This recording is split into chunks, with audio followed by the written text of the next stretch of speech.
The story begins with a boy named Hibiki sprinting through a deserted valley, fighting for his life while a horned rabbit tears after him. He has absolutely no clue how he wound up in this mess or what is even hunting him, so the whole situation hits him like it came out of nowhere. He asks himself what the hell that thing even is, and right then a gentle female voice answers him, calmly identifying the creature as a level 1 horned rabbit.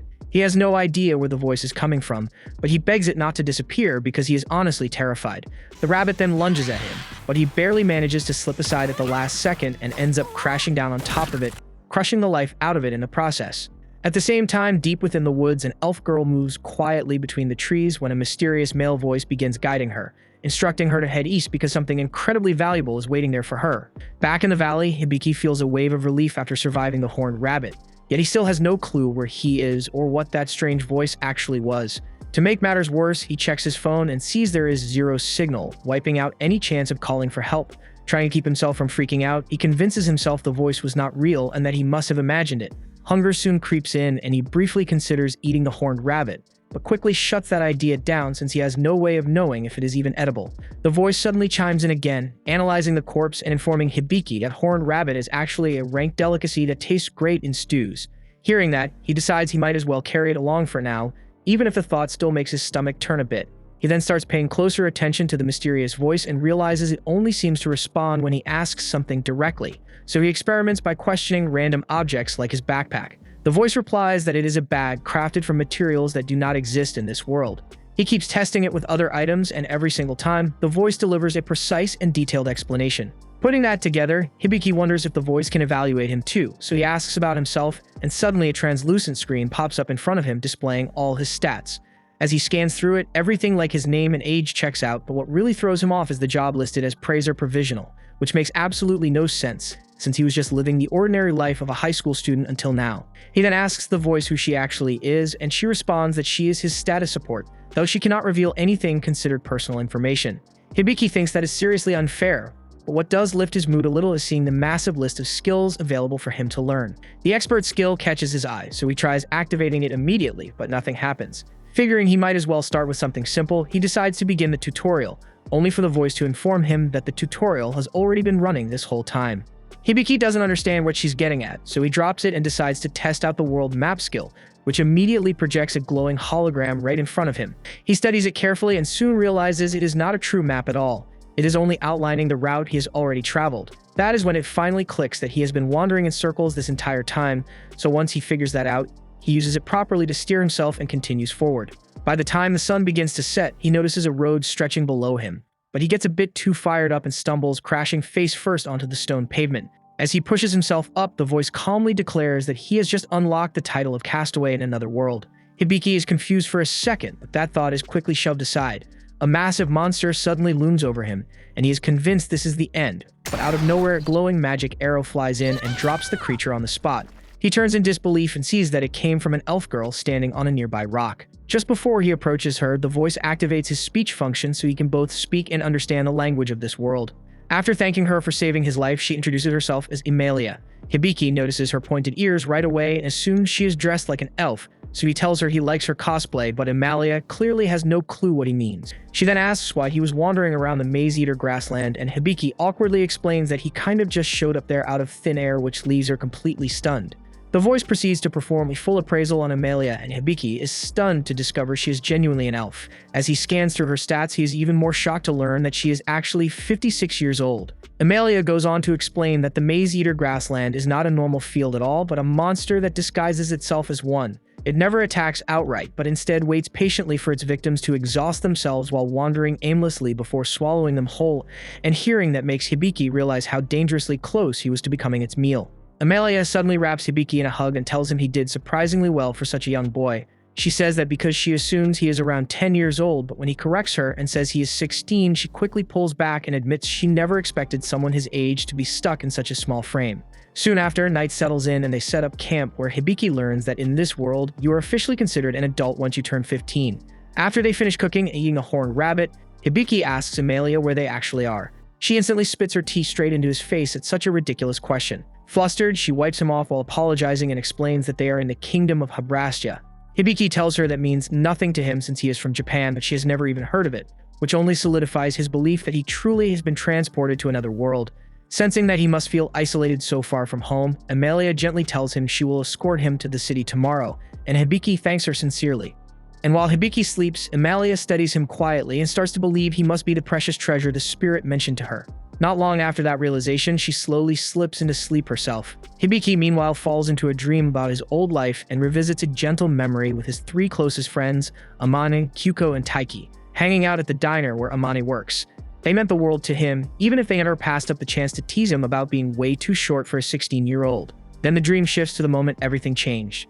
It was the final day of school right before summer vacation, and just as he was about to step into a classroom, a blinding burst of light swallowed him, and the next instant, he found himself in this world. He then jolts awake from the dream and grabs his phone, wondering how worried his friends must be by now.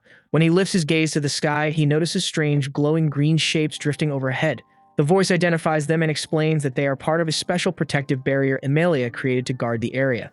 Hibiki takes a breath and accepts the truth that magic really does exist here, which means he truly has been transported to another world. Trying to make sense of his own situation, he asks the voice what it means to be an Appraiser provisional.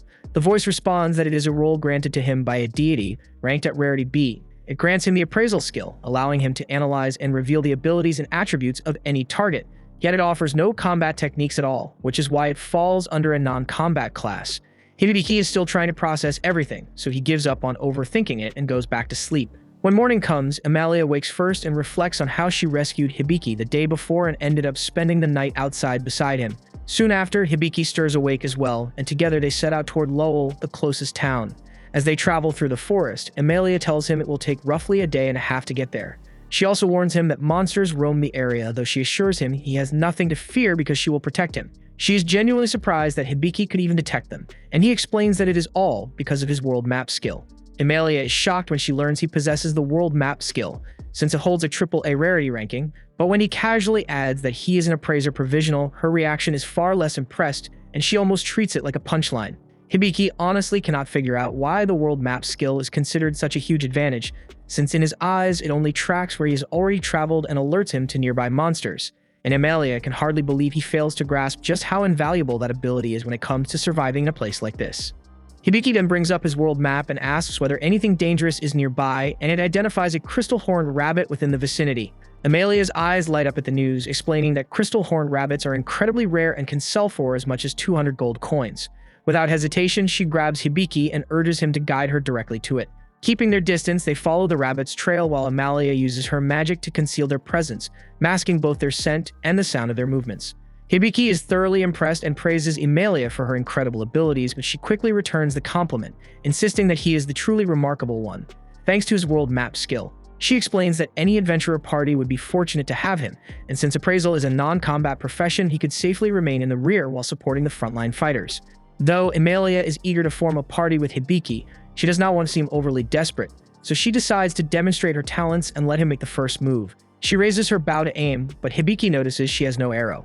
Smiling, she explains that as a spirit archer, she can create arrows from wind itself. She then forms a spirit arrow and releases it toward the rabbit, but the creature narrowly evades the shot at the last instant, leaving her momentarily dumbfounded. Realizing that pursuing it now would be futile due to its high-speed escapability, Amelia prepares to abandon the chase.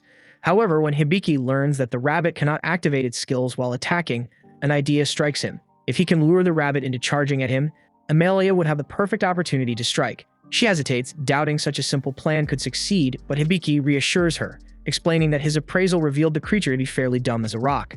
As the rabbit emerges into the open, a stone wall suddenly rises before it, startling the creature. Moments later, it spots Hibiki lying atop a rock and immediately takes the bait. And just as it lunges forward, Amelia releases her shot with flawless precision, bringing the rabbit down instantly. She is genuinely surprised the strategy works so perfectly, noting that the stone walls force the rabbit into a single path, leaving it no choice but to charge directly at Hibiki. Ironically, the creature's misjudgment of him as harmless sealed its fate. Shortly afterward, the mysterious voice informs Hibiki that his skills have leveled up, leaving him puzzled since Amelia delivered the final blow. She clarifies that he actively contributed by continuously using his appraisal skill and placing himself in danger as bait, earning the level up through his vital role in the hunt.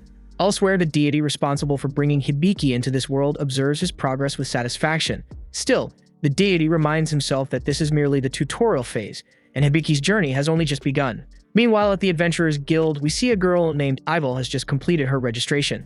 The receptionist directs her toward the job board, but Ival calmly explains that she already has her first mission prepared, and she is searching for something truly extraordinary. This was the end of episode 1. Subscribe to not miss the next episode. After some time, Hibiki and Emalia make it to Lowell City. Emalia quickly throws a cloak over him because his outfit sticks out way too much.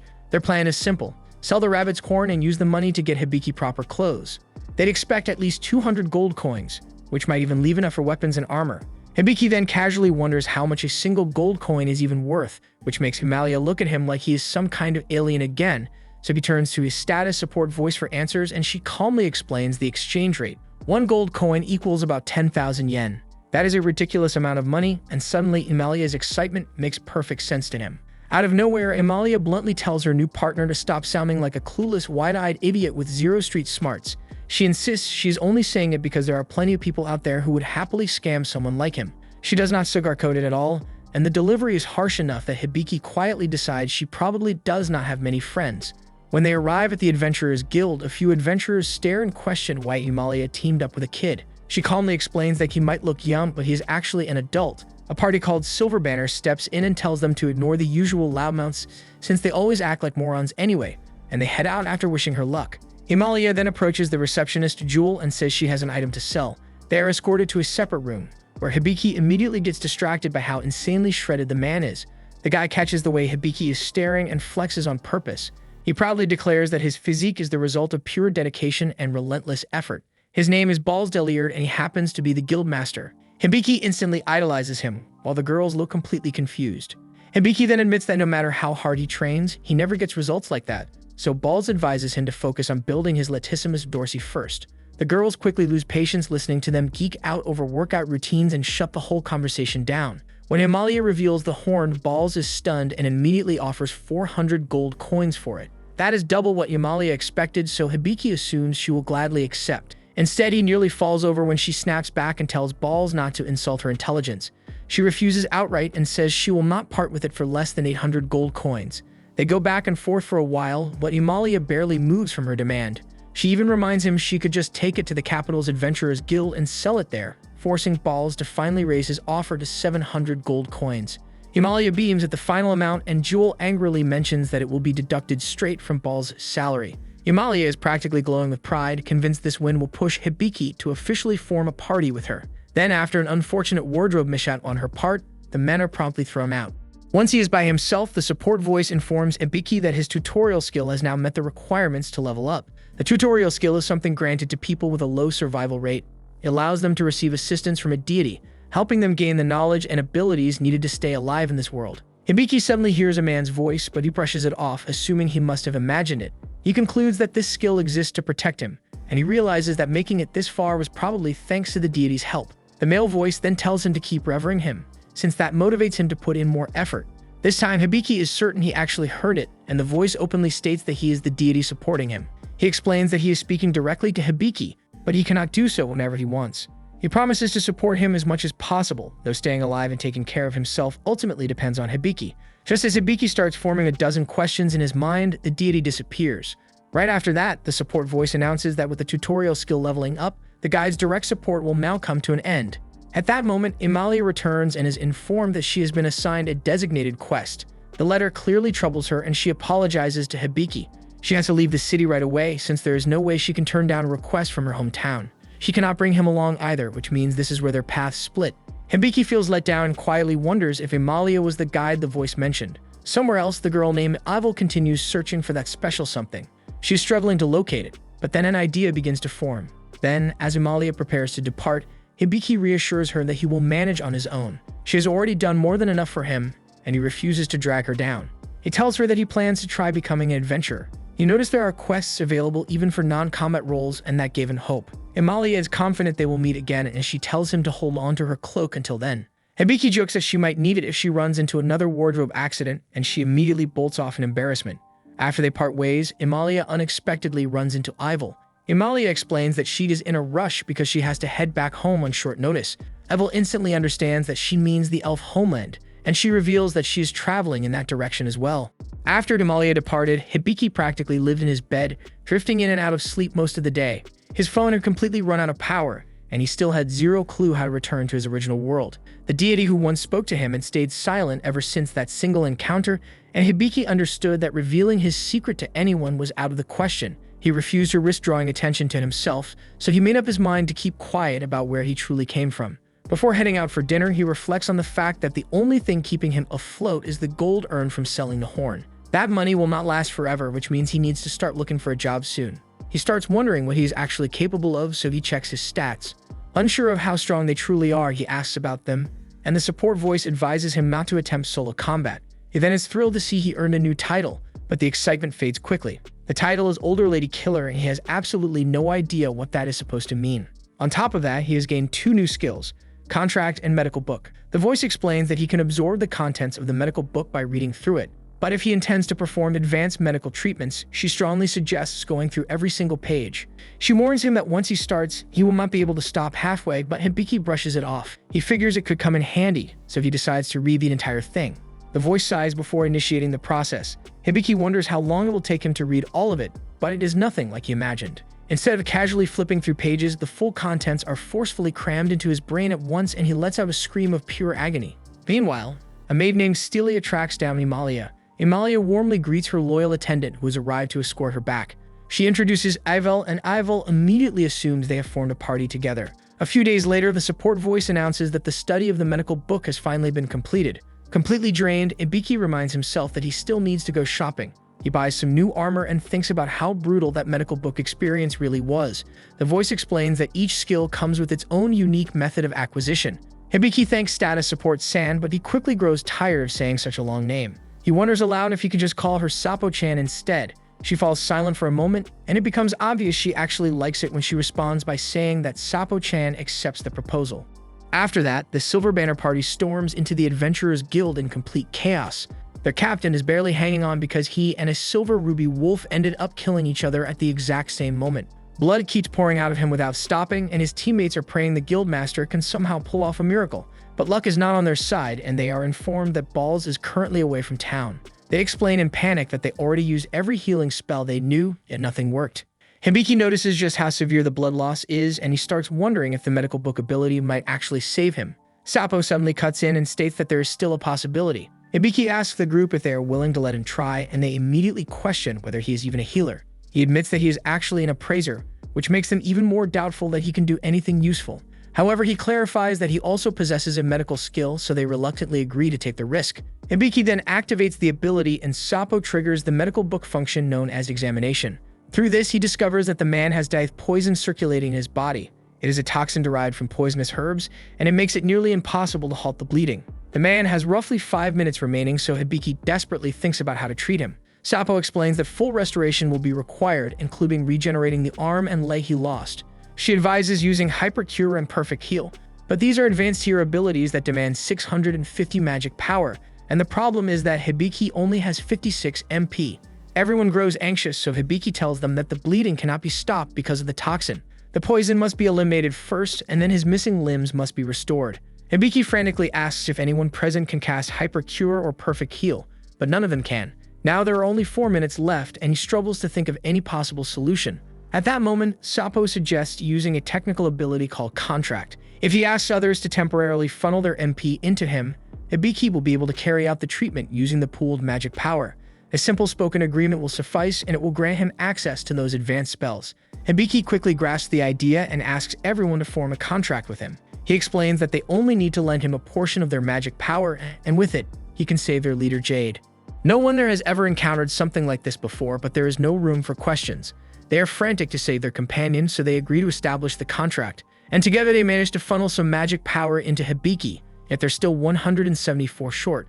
Jewel then steps forward, wanting to contribute, and volunteers to join the contract as well. Savo clarifies that it can be done, and Hibiki simply needs to announce that additional members are being included. Hibiki declares that he will expand the contract to include another party, which allows Jewel to take part. She transfers another 273 magic power, and at last Hibiki has enough to activate Hypercure. Hypercure removes the poison, and immediately after, Hibiki casts Perfect Heal. A radiant glow bursts from Jade's body as Hibiki pushes far beyond his limits to restore him. When the light fades, Sapo announces that the leader's missing limbs have fully regenerated. The complete restoration is successful, and everyone lets out a breath of relief. Hibiki, however, is utterly drained from overexerting himself, and he drops to the floor unconscious. While he is out, Hibiki dreams of a time when one of his friends lectured him. She had been angry because he always acted first and thought later. She reminded him about the time he jumped into the water to rescue a drowning dog and the time he climbed up to save a cat stranded on a rooftop. She warned him that someone would not always be there to pull him out of danger, and that he needed to be more cautious. He is suddenly brought back to reality as Sapo informs him that his job level has risen from level 2 to level 5. His technical ability contract has also advanced from level 1 to level 2. Hibiki reassures Jewel that he is feeling fine now and apologizes for causing trouble. Jewel quickly denies that he was any trouble at all, reminding him that he saved her younger brother Jade and he is deeply thankful as well. Hibiki refuses to claim all the credit, emphasizing that he could not have succeeded without everyone sharing their strength with him. Jewel insists that it only worked because of him and tells him to accept their appreciation. She then discloses that she has imposed strict silence on the incident so that rumors will not spread. Hibiki feels relieved, yet he is curious about her reasoning. Jewel explains that possessing the ability to use Hyper Cure and Perfect Heal is almost unheard of. If word spreads, it is certain that someone will try to take advantage of him for profit. To prevent that, Jewel suggests he consider joining an adventurer party. He would be far safer surrounded by reliable fighters. Hibiki is unsure whether he will even remain in the city after this, and he does not want to impose on anyone. Still, he understands that as someone who cannot fight, having protection might be wise. Joel mentions there is another option as well, which would be to employ a personal bodyguard. Elsewhere inside a prison cell, a young girl clings tightly to a fearsome beast. The creature reassures her that she should not be afraid, promising that it will rip apart anyone who dares to harm her.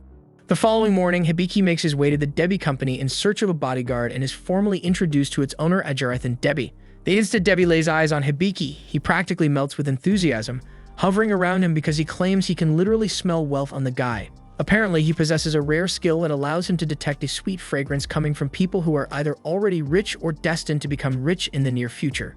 Hibiki is then shown a lineup of bulky, battle-ready candidates to serve as his guard, but he rejects them all at once, not because they lack power, but because none of them possesses enough MP. In the end, his goal is to utilize the Hyper Cure and Perfect Heal abilities from the Medical Grimoire, and that demands a companion with a solid mana pool. Debbie assures him there are countless alternatives he can offer, but right then, Hibiki hears a quiet suggestion from the deity advising him to search for someone personally instead. As Debbie starts guiding him toward the next group of prospects, Hibiki notices a shadowy hallway tucked away to the side. Debbie mentions that there are a few individuals down there, though he strongly advises against considering them since they are unsuitable for normal duties or combat assignments. They were unable to return to their original lands, so he allowed them to remain under his roof. Hibiki wonders if their situation might resemble his own circumstances, so he asks to be taken there anyway. Inside, he discovers a wolf beastman who appears to be guarding a young girl. Curious about why they are confined, he questions Debbie, who explains that the beastman once went berserk while attempting to shield the girl. She has been confirmed to possess magical talent, but she cannot control it yet, and her power erupts unpredictably without warning. Taking that into account, Hibiki attempts to appraise them and is shocked to see portions of their stats concealed. Sapo informs him that their information has been tampered with and advises him to activate his Expert Eye ability, the highest tier appraisal skill in existence, personally bestowed upon him by the deity. Hibiki re-examines them using Expert Eye and learns that the beastman is named Claude, a hero at level 95. The girl, meanwhile, is Lillian, marked with a Raging Sanctuary status, signifying that her soul is directly linked to the Divine Realm. Hibiki reflects on it and realizes they both possess more than enough MP, though he hesitates, wondering if it is even permissible for him to take a hero and a sage along. The deity calmly responds, telling him he is free to act as he wishes. On top of that, Sapo suggests he apply a technical skill known as Relief Measure. Without giving a detailed explanation, Sapo hints that it may help remove whatever curse is weighing Claude down. Deciding to trust the suggestion, Hibiki resolves to purchase both of them. And Debbie immediately lets out a sharp, delighted squeal, as the scent of prosperity radiating from Hibiki intensifies far beyond what it was moments earlier. Afterward, Hibiki brings Claude and Lillian out to a wide open field. Claude instantly starts wondering what the hell Hibiki is about to do with the two of them, but Hibiki simply tells him to take it easy and breathe because he is actually here to cure him, which leaves Claude completely shaken to hear. He does tell Lillian, though, that he will need her assistance to make this work, but Claude starts thinking this could be some kind of setup or scheme aimed at them. But Lillian tells him to quit overthinking and keep quiet, reminding him that he has always been the one shielding and rescuing her whole life, so this time she wants to be the one who saves him for once. Hibiki then clarifies to Lillian that to make this succeed, he will require a significant share of her MP and that she must first agree to form a contract with him. Lillian agrees without the slightest pause and instantly hands over her MP, giving Hibiki exactly what he needs to trigger the perfect heal technique. Claude's severed limbs are completely regenerated, and every last injury on his body disappears as if it had never existed. Lillian is overwhelmed with joy at the sight and rushes straight into Claude's arms, wrapping him in a tight embrace. Claude then tells Hibiki how profoundly thankful he is, admitting it almost feels unreal how unbearably heavy and drained he felt just moments earlier. Hibiki tells him it was most likely due to the curse placed upon him, and Claude is genuinely startled hearing that because knowledge of his curse should be sealed away and inaccessible even to someone possessing an Appraiser ability. Hibiki also tells him he is a hero and then informs Lillian that she is destined to become a sage someday one day. Claude is left utterly confused about how Hibiki could possibly know any of this, so Hibiki explains that the deity personally granted him the expert eye skill. That revelation makes Claude tremble in disbelief because he understands perfectly well what that skill represents and how significant it is.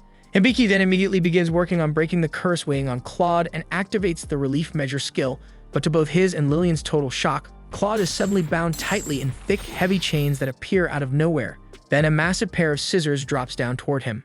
At first glance, it seems like Claude has been stabbed, which horrifies both Hibiki and Lillian, but he remains alive as the scissors slice cleanly through one of the chains that had been restraining him all this time.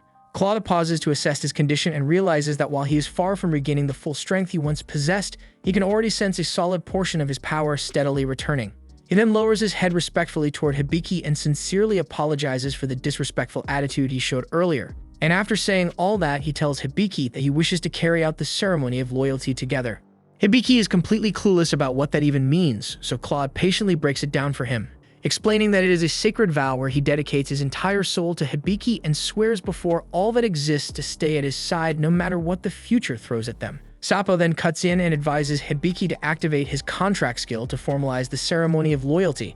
Since contracts have the authority to bind everyone involved to their word, that means if he and Claude enter one together, they will be strictly obligated to honor every promise they make. Hibiki considers it carefully and decides it actually sounds perfectly reasonable, so he agrees to proceed with the pact. The ritual then begins and Claude openly declares his unwavering allegiance to Hibiki, and once Hibiki accepts and confirms it, the agreement is sealed between them. A symbol then forms on both of their wrists, revealed to be the emblem of the light spirits, marking the devotion and trust they now share. And Lillian observes the entire scene and beams with joy as it unfolds. At the same time, Imalia, Evel, and Stelia continue forward on their travels. After covering some distance, Imalia proposes that they pause at a nearby hot spring to relax for the remainder of the day. Stelia is thrilled at first, but once she thinks it through, she quickly tries to dissuade Imalia, realizing that stopping there would mean bathing alongside Evel, and she has no intention of letting Evel get any closer to Imalia than she already has. Still, despite Stelia's persistent objections, Imalia insists on visiting the springs, forcing Stelia to reluctantly give in. At the same time, Hibiki carefully explains to Claude and Lillian why he must borrow MP from others to activate his perfect heal ability, and both of them listen closely and grasp the situation without confusion. Once everything is clear, they establish a shared contract together, which results in Hibiki's technical contract skill increasing in level. Claude then points out that Hibiki has been softly murmuring to himself this entire time and asks what that is about. Hibiki calmly replies that it is merely a guiding voice that provides explanations and direction whenever he needs them. Claude goes completely still, his expression tightening in disbelief as it clicks that what Hibiki just described is the tutorial skill, a divine ability bestowed directly by the deity himself. It does not take long for Claude to connect the dots and realize that this can only mean Hibiki truly came from another world, and Hibiki is honestly caught off guard to discover that Claude already knows other worlds even exist. Hibiki asks him straight up if the fact that he is from another world bothers him at all, and Claude answers without hesitation that it changes absolutely nothing and that his loyalty to Hibiki remains untouched. They resume their travels and Claude explains that the deity watching over Hibiki is most likely the chief deity. In this world, there are roughly 11 deities in total, and the chief deity stands as the very first among them. The tutorial skill and expert eye are sacred blessings that only he can grant, and no other deity has that authority. And because of that, Claude is convinced the chief deity has personally taken notice of Hibiki and developed a real interest in him. Still, Hibiki struggles to accept that if the chief deity were going to focus on anyone, it would somehow be Claude and Lillian rather than himself. Even so, he keeps wondering why Lillian was given the Raging Sanctuary skill in the first place, since it sounds like a brutal burden for anyone to carry. But neither Claude nor Lillian recognizes the name of the skill, so Hibiki explains that it is an ability that floods her with an immense and uncontrollable surge of power, tearing through her from within. That revelation shocks Lillian to her core, and Hibiki instantly regrets ever bringing it up. Claude then steps in and says he doubts the chief deity was responsible for granting that skill to her at all. In his view, it was probably the deity of magic, since anything connected to magic falls under her domain. The chief deity grows slightly uneasy just as the deity of magic makes herself known and speaks directly to Hibiki, telling him that Lillian is indeed suffering because of the Raging Sanctuary skill, but once a skill has been bestowed, it cannot simply be erased. But then she informs him that he carries her own ability, the Grimoire, and that through it he can regulate Lillian's MP and overall magical output to help keep the situation under control. She also makes it clear that he should not misunderstand her involvement, because she will not be stepping in to bail him out every time he finds himself in trouble. Hibiki figures from that explanation that once he activates the Grimoire skill, the system itself will step in and take over automatically, handling everything without him needing to micromanage it, so things should run smoothly from here on out. He shares the good news with Claude and Lillian, and both of them are genuinely relieved and thankful to hear it. But right after that, Sappo cuts in and lets Hibiki know that his Expert Eye skill and Tutorial skill are both temporarily offline, meaning she can only support him using the data she's already gathered so far. At the same time, the deity of magic keeps her gaze fixed on Hibiki, studying him closely while being unable to shake the strange feeling that she has seen him somewhere before. Putting that aside for now, Hibiki activates the Grimoire skill, which ends up summoning a tiny, enterable cat who cheerfully announces that she has arrived to guide Lillian in controlling her magic and introduces herself as Veen.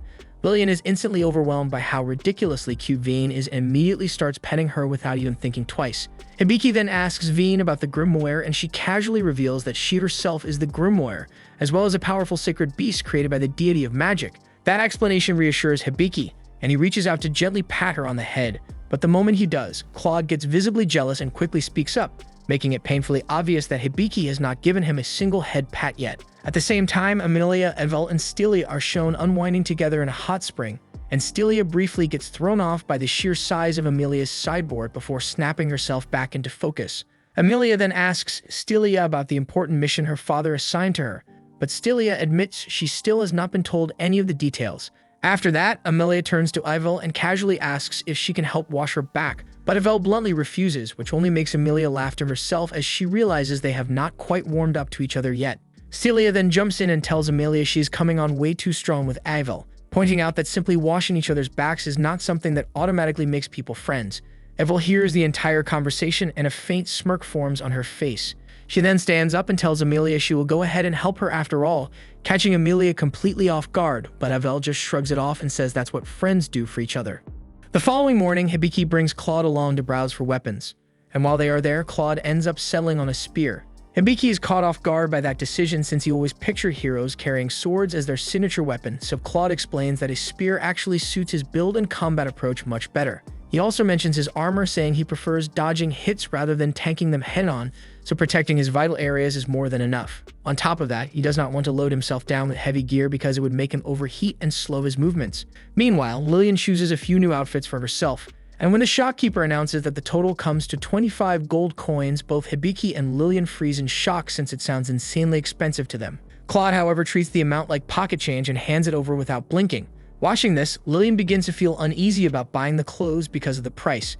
Hibiki picks up on her mood and reassures her not to stress about it. He tells her that her safety matters far more than any amount of money, so she has no reason to feel guilty. He then suggests that she should also select a staff for herself. Even if he is painfully aware that his own funds are running low, he still urges her on.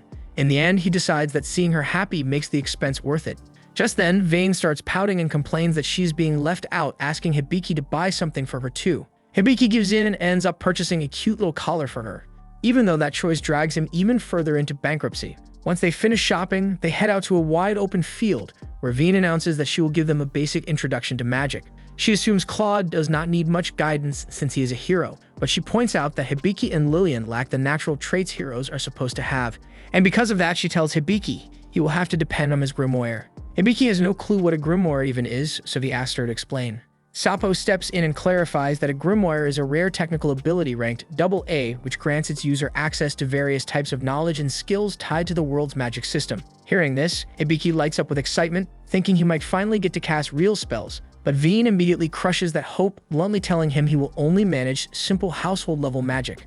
But even so, they continue with the lesson, so Vane proposes they start by helping Lillian learn to properly control her magic.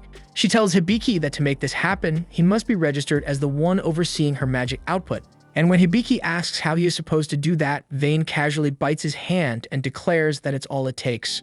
Right after, Vane steps up to Lillian and lays out the strategy in clearer terms. She tells her they're going to suppress her magical output to just 10% for now, then gradually raise it bit by bit as she learns to handle it properly without throwing herself off balance. Then Veen shifts her attention to Hibiki and says he has to master magic circulation. She explains that using magic correctly means being able to guide the current of your own power with exact control. She introduces a drill known as magic power circulation. In this practice, two people clasp hands and exchange their magical essence back and forth, and the objective is to maintain that flow steadily without losing control. But even after all that, Hibiki still looks completely lost about what she means. Vane is visibly irritated by that, so she cuts the explanation short and decides they will begin with Claude channeling a tiny portion of magic into him so he can feel it firsthand. She cautions Claude to tread carefully, reminding him that Hibiki lacks strong magical resistance and could be swallowed up by it without much effort. Claude nods and starts feeding his magic into Hibiki, but almost instantly, the sensation hits with overwhelming force. And within seconds, Hibiki suddenly finds himself standing in a vast, empty void. That blank space gradually reshapes itself into a forest beneath a sky filled with shining stars. He scans his surroundings before turning toward a nearby lake. There, he notices an elf girl. She meets his gaze and calls him Claude. In that instant, Hibiki understands that he has somehow assumed Claude's form and identity. He forces himself to stay composed and behave naturally, then walks over and sits beside her. At the same time, memories that are not his begin flooding into his mind, and through them, he learns that the girl's name is Anastasia. He sees that Claude has known her since they were children, and that they grew up side by side, sharing nearly every moment together. Their connection had been unshakable, and Claude had believed it would remain that way forever. But he had been horribly mistaken because Anastasia ultimately betrayed him. She was the one who severed his arm and leg, and Claude was left with nothing but the burning question of why. She never offered him any reason, and all Claude could do was scream in unbearable anguish. All at once, Hibiki jolts awake in the real world again, and for a brief moment, he still thinks he is Claude. Claude immediately calls out to him, trying to pull him back and reminding him of his true identity, and after struggling for a while, Hibiki finally comes back to himself and stabilizes. He then questions why he ever believed he was Claude to begin with. So Veen explains that he sank too deeply into Claude's consciousness while the magic coursed through him. Claude then apologizes for allowing too much of his power to pass into Hibiki. However, Veen instantly snaps at him, pointing out that she clearly instructed him to send only a minimal amount and to proceed with caution. Later, Hibiki is focused on scrubbing the floor of his room as part of his lessons in domestic magic. Domestic magic is a branch of magic meant to assist with daily chores and minor routines. But to actually learn it, a person needs spirits to cooperate. When someone releases magic power while handling ordinary tasks, nearby spirits gradually gather around that energy. And after observing for a while and feeling content, they eventually respond and guide that person improperly using domestic magic. Hibiki has been repeating these chores for a long time now, yet not a single spirit has reacted. Because of that, he starts wondering if this technique even works or if he is just wasting hours for nothing. Even so, he keeps going, holding on to the hope that something might finally change. After a while, Claude and Lillian show up at his door. The moment Claude steps inside, he accidentally bumps into Hibiki's bucket and sends water splashing across the floor. Claude hurriedly apologizes and immediately starts wiping it up, but Hibiki tells him it is fine and not to stress over it. He even jokes that Claude looks kind of adorable when he is being clumsy, which only makes Claude flush with embarrassment. As the days move on, Lillian gradually improves and becomes more stable in handling her magic. Watching her progress, Claude proposes that Hibiki should try hands-on practice instead of sticking only to chores. Hibiki answers that he does not even know the basics of sword fighting. Claude brushes that off and hands him a bow and arrows instead, telling him to give that a shot. Hibiki takes aim at a target again and again, but every arrow flies off course. No matter how many attempts he makes, he fails each time, making it painfully clear that he still has a lot to learn. At the same time, deep in the forest, Imalia travels with the group while quietly wondering how Hibiki is managing. As they continue forward, they arrive at a fork in the road. One direction offers a shortcut, yet Imalia advises against taking it. She explains that a crumbling fortress lies ahead, and according to local rumors, the lingering spirits there enjoy deceiving anyone who approaches. Instead of feeling uneasy, Iva lights up with excitement. She immediately steps toward the shortcut and suggests they explore it, treating the whole thing like an adventure rather than a threat. Imalia is desperate to stay close to Ivel, so she agrees without much resistance. Because of that, everyone ends up following Evel down the shorter path. Still, Celia can already sense that this decision will stir up problems, and she has a strong feeling that it will not lead anywhere good. At the same time, Lillian assists Hibiki in getting dinner ready. Once the cooking is done, the three of them gather and sit down to eat together. But the moment they taste it, they realize the meal is absolutely impossible to swallow. The disaster happens because Claude was careless and failed to properly wash and cut the mushrooms and the rest of the ingredients before tossing them into the pot. And because of that, they come to the conclusion that Claude is practically useless when it comes to anything outside of battle. Claude immediately argues back, claiming that his incompetence in normal tasks is the result of the curse placed on him. That explanation sparks Hibiki's curiosity, so he asks Claude whether he knows who cast the curse in the first place, and Claude answers that he has no clue who is behind it. After some time, while Hibiki is cleaning the dishes by the riverside, Sapo suddenly notifies him that he has acquired a new ability called Bubble Wash, a type of domestic magic. Sapo then advises him to take a look at his world map. When Hibiki checks it, he notices a charging boar-like monster racing directly toward their position at incredible speed. As the creature closes in, Claude calmly steps ahead. With his spear and his precision strike technique, he pierces through the boar and takes it down swiftly without much effort. After finishing it off, Claude warns that the scent of fresh blood might lure more monsters to them, so they need to handle the carcass right away. Lillian takes that moment to showcase her growth in water magic. She activates her odor isolation skill and washes every trace of blood from the boar, leaving it spotless. Once that is settled, Claude announces that he will teach them the correct way to butcher a monster properly. At the same time, when Himalaya and the others reach the crumbling fortress, Evel activates her magic mirror to survey the surroundings. She quickly senses that the entire area is packed with wandering spirits. At that exact moment, Himalaya suddenly shouts in excitement, convinced she has discovered a massive stash of treasure. But when Evel examines it more carefully, she realizes it is not treasure at all. It is a mystical gas that triggers hallucinations based on a person's deepest wishes, causing both Himalaya and Stelia to slip into a dreamlike trance. But Evel then uses her magic to resolve the problem. Back with Hibiki's group after they complete the butchering, everyone is stained with blood and dirt, so Hibiki decides this is the ideal chance to try out his newly unlocked Bubble Wash. The moment he activates it, powerful streams of soap bubbles burst out and slam into Claude. When the bubbles fade away, Claude stands there completely spotless, looking even cleaner than before. He also remarks that the Bubble Wash not only cleaned him, but seemed to refresh his body and recover a portion of his stamina. This was the end of episode 4. Subscribe to not miss the next episode.